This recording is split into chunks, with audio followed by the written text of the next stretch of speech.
parei para pensar em alguns poemas de Manuel Barros e refleti também na conexão que eles têm com o Evangelho.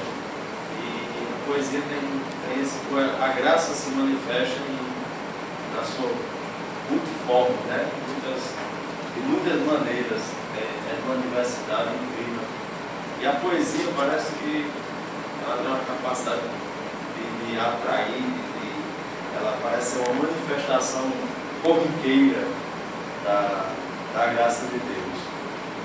E eu lembrei de um poema que é o livro sobre quase nada.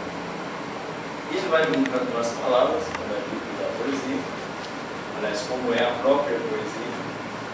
E eu fiquei viajando, já tinha viajado outras vezes, mas fiquei pensando sobre o livro, sobre quase nada, e associando com a semelhança que tem na vida da gente, na existência da gente.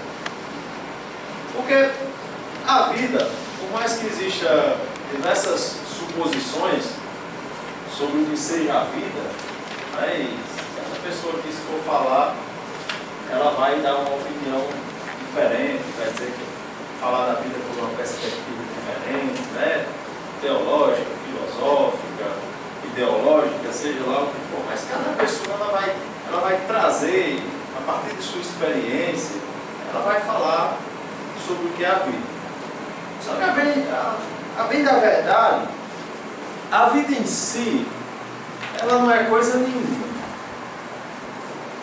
A vida em si, a existência, né, que tratando aqui a vida como existência, ela não traz nenhum sentido. Ela não traz nenhuma explicação, ela não traz nenhuma resposta, até mesmo porque ela em si não traz nenhum problema. A problematização, a questão de quem somos, para onde vamos, é consequência das nossas próprias concepções que nós vamos construindo como indivíduos. Alguns, graças a Deus, são muito bem resolvidos, e principalmente aqueles que pensam um pouco e conseguem existencializar e viver feliz, e viver alegre e viver realmente sem nenhum tipo de preocupação. A grande maioria da humanidade é diferente disso, né? Ela se preocupa, ela se questiona, ela procura uma resposta e ela vai tentar, de forma consciente, escrever o livro da sua existência. Aí cada pessoa vai procurar uma resposta, alguma coisa. Para algumas pessoas seria interessante que a vida tivesse uma fixidez, fosse uma coisa fixa. E aí elas desejavam que todas as coisas se repetissem diariamente, do mesmo jeito, como a música do Chico Buarque, né? Acordar todos os dias, no mesmo horário, ir para o trabalho, repetir aquela rotina. E aí acontece o seguinte: a pessoa vai notando que não existe nenhuma fixidade, não existe nada fixo na vida, e que a vida é extremamente imprevisível. E aí a pessoa vai se decepcionar com esse tipo de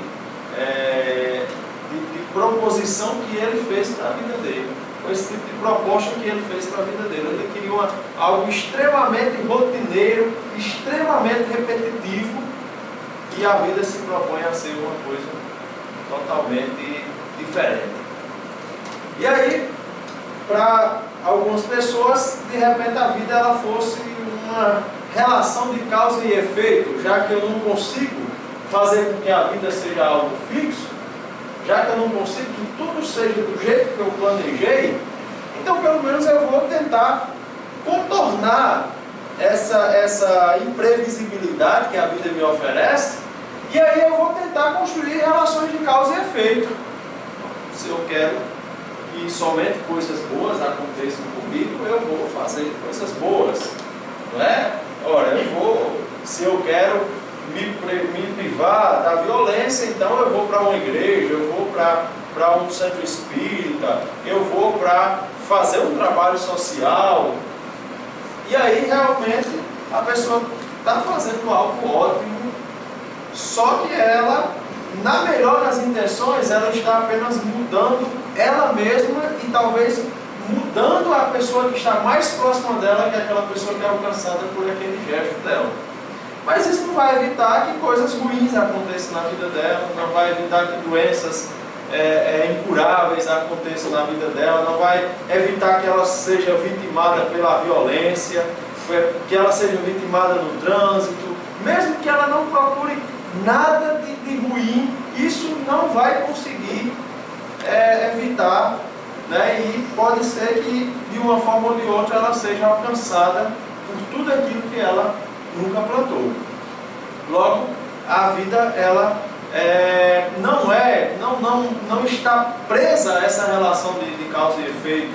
E até mesmo se a pessoa conseguisse construir isso, se ela conseguisse se prender a um processo de fixação das coisas, ela haveria de chegar um momento de tentar se rebelar contra aquele próprio processo, porque ela começaria a notar que ela não estava vivendo, mas que ela estava apenas presa num processo de engrenagem e que a vida dela estava funcionando como um relógio, né? Tudo no seu devido tempo, cada coisa na sua devida funcionalidade. E aí chegaria um momento que ela começaria a sentir, como é típico de todos os seres humanos, ela começaria a aspirar, a desejar por ter vida. Ela começaria a desejar, ela começaria a tentar construir, escrever o livro da sua existência, ou colocar alguma coisa no seu livro que iria fugir daquela relação algorítmica, que iria fugir daquela sequência lógica de processos que ela mesma tinha fixado para a sua existência.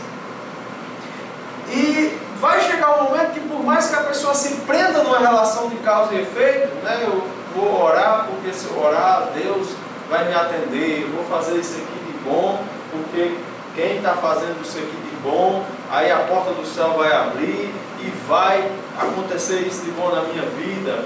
Então, vai chegar um momento que a pessoa vai começar a ver que isso não adianta. E quanto mais ela fizer coisas boas, ela vai se tocar que aquilo tem o poder de fazer ela se tornar uma pessoa boa, mas que ela em si, aquilo não pode significar que vai vir alguma coisa para ela. Então, se ela tiver essa sinceridade na consciência, ela vai começar a rever os seus conceitos e vai começar a desconstruir todos os processos e toda a mentalidade que ela construiu.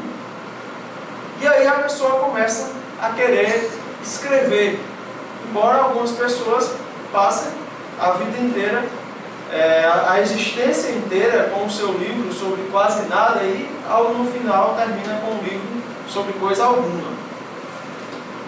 Mas aí só existe uma forma de se escrever nesse livro. Não é com relações de causa e efeito, não é com processos sistemáticos, não são com fórmulas prontas. Só existe um jeito: vivendo. Só existe um jeito de escrever a história da vida da gente. Só existe um jeito de se viver: é passar a viver. É passar a desfrutar a nossa condição existencial, dando o melhor significado que nós conseguimos dar a ela. E aí a resposta do Evangelho para como escrever a história da vida da gente é bem simples: ame. Passe a amar. A partir do momento, passe a fazer poesia da sua existência. Passe a brincar com os problemas. Passe a brincar com os erros. Passe a brincar com as palavras, com aquelas coisas que são fixas. Passe a brincar com elas. Passe a fazer poesia com a teologia. Passe a fazer poesia com a ideologia. Passe a fazer poesia com a economia. Passe a fazer poesia com tudo que aparentemente é problema e traz problema e dor de cabeça para a nossa existência. Então, passe a amar, passe a poetizar a sua condição existencial e começar a construir a sua vida ou a viver a sua vida unicamente com esse propósito, amar. Só um poema, uma poesia, só procurar a essência e nessa essência entender que amar é que está acima de toda e qualquer coisa na nossa vida. E que só amando a gente consegue superar as piores situações que a vida nos impõe. Então, era basicamente isso que eu queria falar sobre se alguém até quiser acrescentar alguma coisa, mas sobre a obra de Manuel de Barros e a ligação que ela tem com o Evangelho. E nesse sentido, que ele vai mostrar a vida como esse processo que você vai construindo, né? Ele fala em outros poemas também do menino que peneirava água, né? E que é dessa forma. A vida ela nos impõe condições e a gente pode começar a amar e poetizar essas situações como forma de superar essas condições que a vida nos impõe.